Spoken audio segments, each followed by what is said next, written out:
Good evening.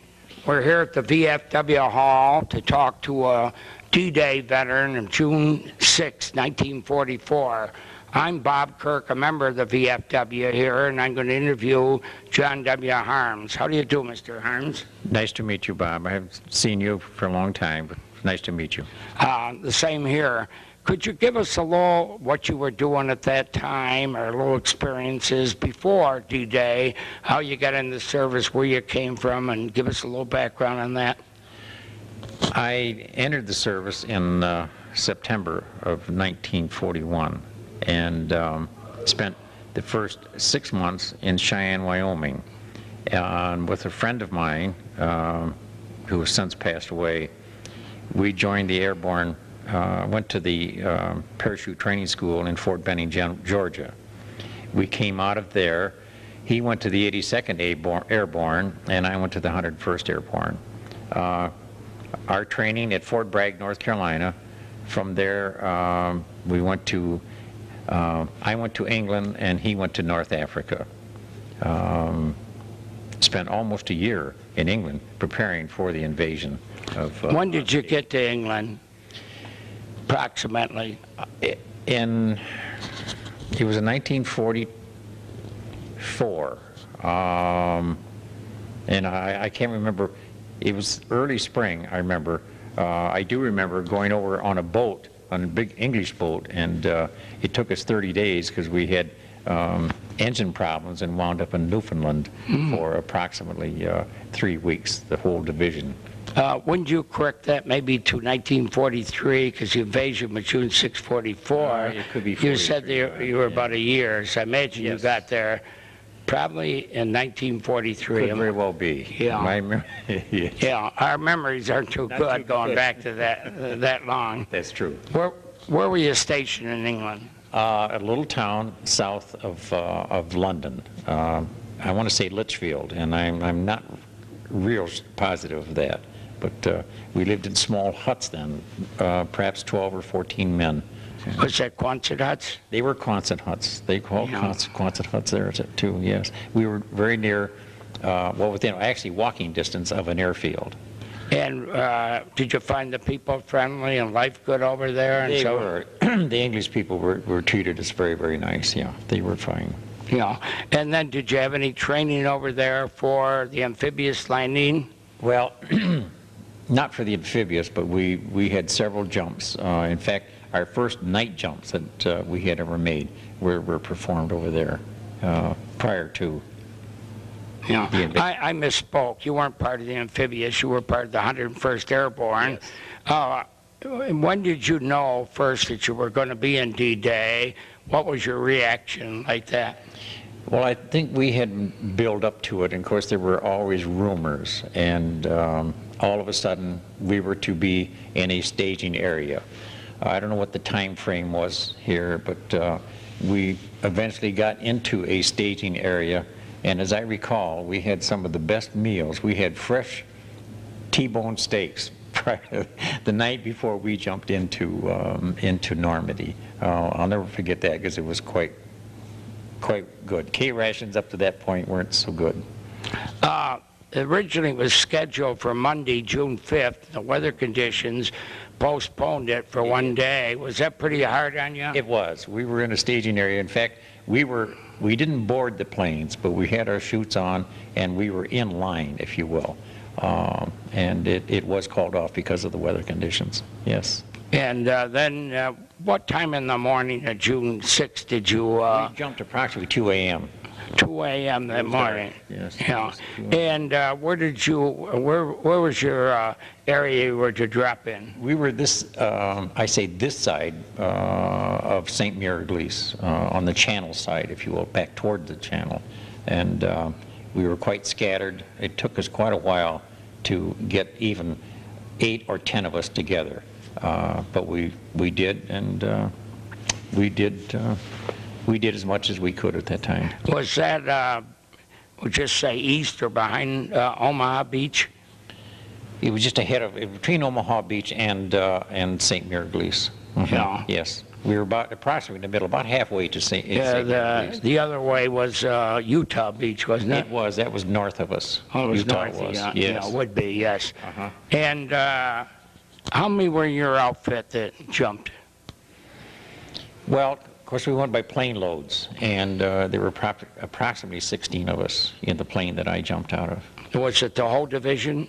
The whole division was involved in Normandy. And how many is in a division for? At that time, the airborne was about 12,000. About 12,000, yeah. Yeah. And all 12,000 went over, right?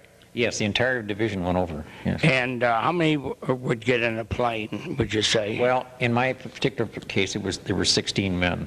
16 men, so it you was need a lot of air. A lot of planes. You probably need close to 1,000. I wish I could remember how long we flew around getting all of this armada together to take off, if you will. Yeah. It was a lot of time involved in the staging time of this. Where did you personally come down? What was your experience there? Were you hurt coming down or anything like that? I wasn't hurt coming down. It was sometime during the following day that I was hurt the first time. Mm-hmm. Were you hurt because of the fall, or were you hurt because of... No. In total, I was between mortar and a machine gun. I was hit 11 times. 11 times? On 2 different occasions, Bob. Where were you hitting your body? In the legs or what? My legs and my arms. Mm-hmm. But not mortally or anything? Not mortally, no. Did the medics take care of you? I have one medic that I will see again in July in Nashville of this year that took care of me the first time, and we have some laughs over that. Yeah. And what chemical or what was that they gave you to keep you from having? It was morphine. Morphine, right? We each of us had a shot of morphine that were given to us prior to our jump. We had that in our jumpsuits. Wasn't it quinine or something you took with you to prevent infection? No. Recall. No, we had a sulfa pad. Oh, sulfa pad, right? It was a sulfa pad. Yeah. And this little packet of morphine, the head of needle, you'd break it. I forget how it was packaged, but you broke it away from the needle, and you could yourself inject, if you will. What was your role when you hit the ground? And you're an infantryman, right? Basically. Basically, yeah. And what was your? Was it machine gun or rifle or what? It was rifle. We had machine gun, we had rifle, and we even had 75 millimeter howitzers, artillery pieces. What did you carry, an M1? I carried a carbine, a 30 caliber carbine, and a 45 revolver, if you will, or pistol, if you will. Yeah. The carbine's a lot lighter, of course, than the M1. Well, those in the airborne, the stock was folding. Sure. It was a wire, a heavy wire. It wasn't wooden like most guns, if you will, and it folded. The whole piece was perhaps about that long, and it was secured by a belt and just hung down your leg. How many clips in M1? How many did it hold? 8 or 10? I wish I could remember, Bob, but I can't tell you. I was talking to my son the other day for the M1. I said there was 8, and he said they thought there was 10, but I wasn't sure. I'm really not sure. I can't remember. 50 years is a long time to try to remember that. Especially if you don't think about it. You know, how did they get you out of there then? First of all, the third day, I was taken as a prisoner. I couldn't go any farther anymore, if you will, because of the wounds that I had. And they took me to a small building, and lo and behold, I saw one of my buddies there that had been hurt quite badly. And we were there, and this is this side of St. Lo. We were there a very short period of time, and they moved us back to Cherbourg. Within a given period, if this was 2 or 3 weeks, I really can't remember. The infantry came through, and in effect, I mean, they recaptured us, if you will. And I came back on one of the LST boats and went back to England to a hospital and had 3 operations. Did they treat you good, the Germans? They were good to me in that when we got to Cherbourg, it was more of a hospital setting. Not that it was a hospital, but it was more of a hospital setting. And I saw mostly medical people.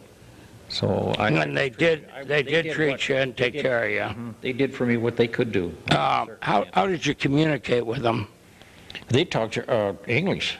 They talked English, but you couldn't speak German, right? At the time, no, I couldn't. No. Can you now then? No, I still can't. Yeah. Although I'm of German descent. Yeah. I just never learned the language. Yeah. It's a tough language to learn, I think, Well, yeah. I think French is worse, but I think German is. I wish all our children in school would be required to learn a foreign language. We really should. Then after, this is 3 days, you were, our infantry come through and won over, and then you were taken back. Cherbourg didn't fall at that time, though, did it? No. It held out quite a while. What happened, everything went past it, and then it came back to it. It was a circled back, if you will. Cherbourg was a port city. It was. And we tried to get that, and our goal was to get that as soon as possible, as I recall. And it took us, what, 6 weeks or so I'm to get not it? sure of the time frame again, but... we have the book here, which I have reviewed, and I imagine you read it one time or another. June 644, The Longest Day. Cornelius Ryan is the author of the book.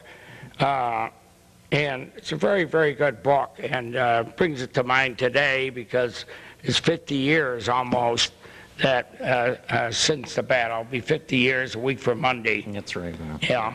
Then you went back. Did you go back to England? I went back to England and spent several weeks in the hospital. I had 3 different operations, and then I went to a rehab camp, and then joined the outfit again. And it wasn't too long after that, then into December, that we went to the Battle of the Bulge.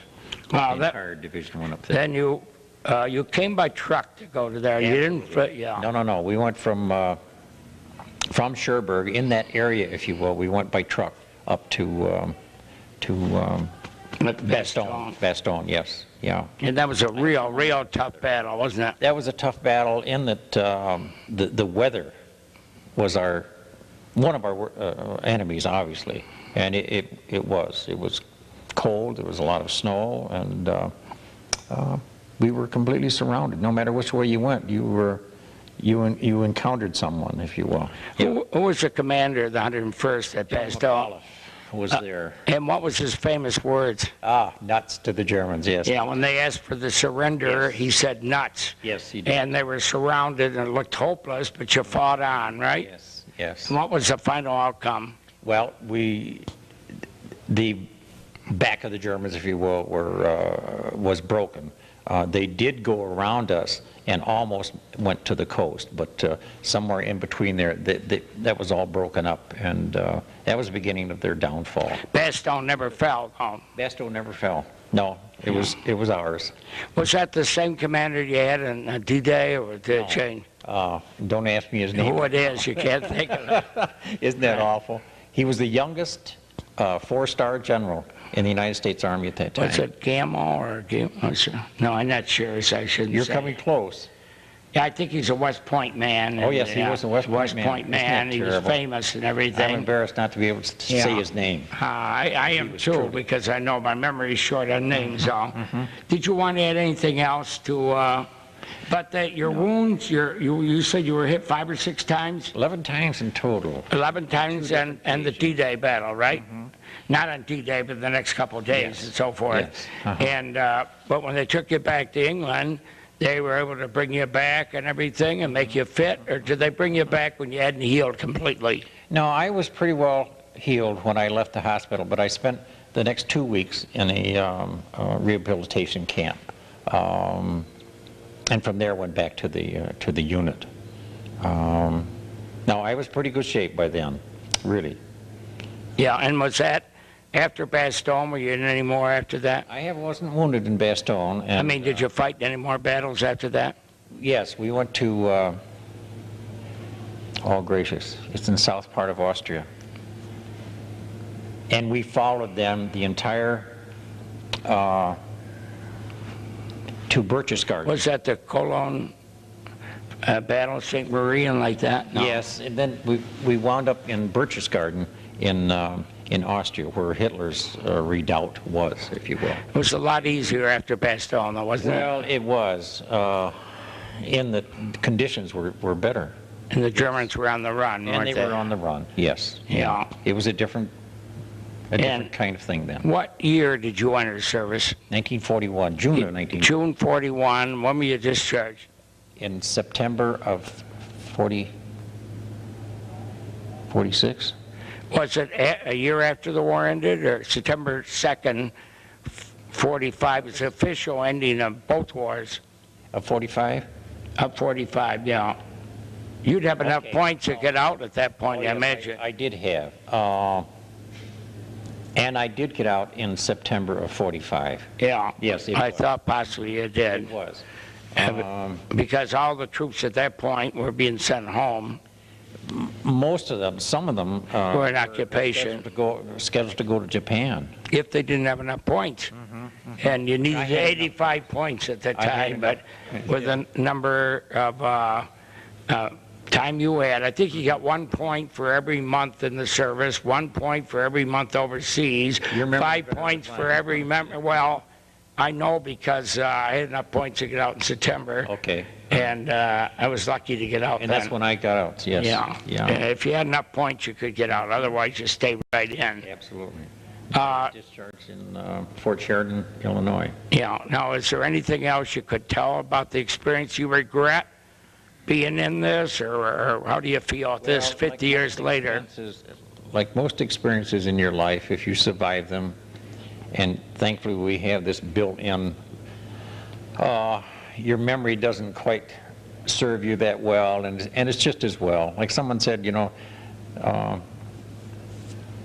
just as well that you can't remember everything. And then there's certainly no point to dwell on. If I were to say anything of that experience, I'm still very regretful, if you will, that any young man had to lose his life over there. This man's inhumanity to man, for me, is very hard to justify. We lost an awful lot of good men, a lot of good young there's men. the flower of our youth, the country's youth, without any doubt. Was there any psychological, we'll say, kickback against you? No, because if you want a little more personal, if you will, my father died when I was 9 years old, my mother died when I was 12 years old. So it meant that I had to do, and no matter what came along, you did the very best that you could, and dwelling on something that was unhappy or tragic, if you will, it just doesn't, you have to go on. Yeah. Would you have any idea within the 101st, say what the casualty rate was or anything like that? No, I really don't. Of the 80-some fellows that was in my company, if you will, I see about 12 in our, I'll see one less this year also in our national reunion, which again, as I said to you earlier, is being held in Nashville, Tennessee this year. Although there is approximately 12 to 14,000 people who attend this, but it's wives and the children. The actual veterans from that, there are not that many left. I have no idea what the percentage is, but yeah, well, I mean, there were replacements. Like at the time you were hit, they had to replace you with somebody else. They have a lot of, see, if you started out with 12,000, maybe they turned over completely. How many were still with you, or that were with on D-Day, and when you were in Germany? Do you have any idea? A lot of different faces, weren't there? Oh, there's a lot of different faces, yes. Yes. If I'd have had more time to think about this, maybe I could have come up with a figure, but between fellows that were taken as prisoners, and we had several of them, lots of them that happened to, besides those being wounded and being wounded bad enough that they were sent home. I'd have no idea of the number, what the percentage is. Right here in Baldwinsville for the Memorial Day Parade, which is coming up next Monday, you are one of the what did you say, the honored Grand guest, the Grand Marshal, Yes. and right at the head of the parade, right? Yes, yes. And there's only 5 that they can locate in this area, am I right? Is that right? I'm not Yeah, sure. there's 5 of you in it. Okay. And so you are being recognized after 50 years. Yes, and it's rather strange, but obviously appreciated, certainly. If you wouldn't mind, tell me what rank were you when you landed, when you flew, dropped in, a corporal? And what rank were you when you left? The same. Yeah, and why was that? I think in that, I mean, they used to say advances were, you know, were easy because you lost so many. The replacements were so many. It was rather very much specialized, if you will, and. I think with all the activity, by being a PW, I wasn't with it until we lost our commander. It was, I have no idea. I really don't. I was just thankful to come out of there alive. Well, in my own case, I never wanted a promotion because you had and I was a corporal too with the 28th. Okay. You had if you moved up, be a platoon leader, and they were knocked off, the Germans and the snipers and like that would always go for the guy sort of leading and everything. And there were many offers. I imagine the same thing happened with you. You could even get battlefield commissions and like that. Yes. But if you took them, you didn't last very long. I think you're a survivor is a big thing. Am I right? It is. Absolutely. Absolutely. One of the greatest regrets that I have, again, is all these young fellas and their mothers and their fathers and their sisters and their brothers waiting for them to come home, and they never did. I lost my oldest brother in France, and I just... What outfit was he with? He was with the 8th Air Force. Oh, yeah. Yeah. And what medals did you win or do you have at this point due to your service? Did you have the Purple Heart, of course? How many campaign ribbons? I wish I knew, Bob. This being, I lost, most of my records were lost in this so-called famous Kansas City fire. Oh. And I don't have all the medals. I just looked into this about a month ago. With the discharge paper that I have, it lists the medals that I should have. And I don't have them. So hopefully someday I'll be sent those. Were they sent to St. Louis? Is that where you inquired? St. Louis, yeah. Yeah, I sent a few years ago with a copy of my discharge papers, and they sent me everything. Did they, Bob? Yes, they'll send you everything. Oh, marvelous. And you would also have a Bronze Star. I do have, Yeah, and you would also have probably, you were in Normandy and the Ardennes campaign. At least we had Northern France too. That'd be 3, Germany be 4.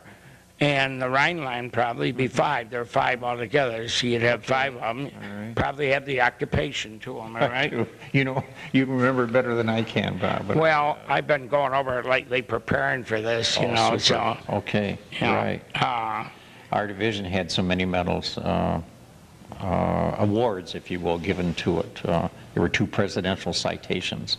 You get the Croix de Guerre too? Yes, from France and Belgium both. And yeah, it's quite a recollection. Quite a recollection. It's quite a record. Yeah. And you are glad you served and with a good background. Yes. Oh yes, I wouldn't. I had 3 brothers. There were 3 of us in this. My younger brother was in the 17th Airborne, and again, my oldest brother was in the 8th Air Force. He lost his life there, and no, I wouldn't have it anymore. How many brothers you have? I had 3 brothers. We were all There's 3. 4, yeah. And only one dead? Yes. Yeah, were you the youngest or in between? No, I was in between. Oh, okay. Yes. And how long, now we're at the VFW, the post, what is it, 153? 153. Okay, here in Baldwinsville. Yes. How long you been a member here? Since about 1956, when I came here from Illinois. You almost got 40 years. Yes. I came here from Illinois. And you belong to the 101st reunion, Yes. don't you? Yes. Any other outfits? Did they go by regiments too within the airborne, like the infantry did? Oh, sure. There was a 502 And which one were you with? I was at 377th. Did they have a reunion too? Oh yes, we have our own separate little enclave here, if you will. And then there is the grand overall. They had Yeah. 2 dinners. Hey, how long have you been going to those reunions? Probably 15 years, Bob. 15 years. I didn't go at first. I I didn't. supported all these Yeah. things, if you will, but physically, I just couldn't bring myself to it. I'm in the same boat. I never Yeah. went to one or joined it. I didn't even join the VFW here until after I retired. All right. I just didn't want to face up to it Well, I think again. I don't think that's uncommon. In fact, I think it's a norm with most of us. I really do. Well, you Just have, don't open too many doors. you have quite an experience, and I think Yes. it's nice talking to Oh, you. it's nice talking to you, Bob. And just stay here a minute while we turn the camera off. I'm cameraman today as well as interviewer. All right. Okay, hold You did a on. good job. Thank you, Bob.